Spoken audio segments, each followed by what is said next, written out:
და კვლავ საქართველოს ახალი წლის მოახლოებასთან ერთად მთავრობის ადმინისტრაციის ორგანიზებით რეგიონებში საახალწლო ღონისძიებები იმართება. რამდენიმე რეგიონში საზეიმო ვითარებაში აინთო მთავარი ნაწვის ხემპატარებს უმასპინძლეს ზღაპრის გმირებმა. მოეწყო საშობაო ბაზრობა და საბავშვო გასართობის სივრცეები. საახალწლო ღონისძიებების ფარგლებში კონცერტებიც გაიმართა.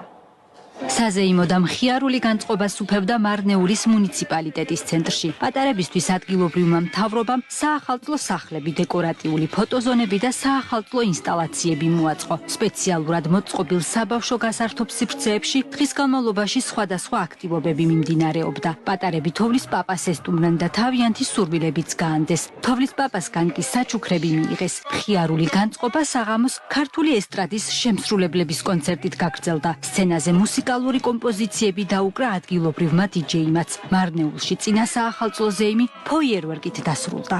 ესეთი კონცერტებით ჩვენ ერთმანეთს უზიარებთ სიყვარულს, სითბოს, იმედს და რაღაცნაირად აქ ყოფნით ჩვენ ვამშვიდებთ თითქოს ერთმანეთს. აქ ხარჯავთ ყველანაირ ენერგიას და ეს ენერგიის ხარჯვა რაც მთავარია მუსიკით, ცეკვით, სიყვარულით, სიხარულის ხტომით გამოვხატავთ ამ ენერგიას. მოხარული ვარ მარნეულში ასეთი ღონისძიებები რომ ტარდება. ახალგაზრდობასაც ძალიან უხარია, მე პირადად ძალიან მოხარული ვარ და ძალიან დიდი მადლობა მარნეულის მერიას რომ ასე ზრუნავს ჩვენს ახალგაზრდებზე.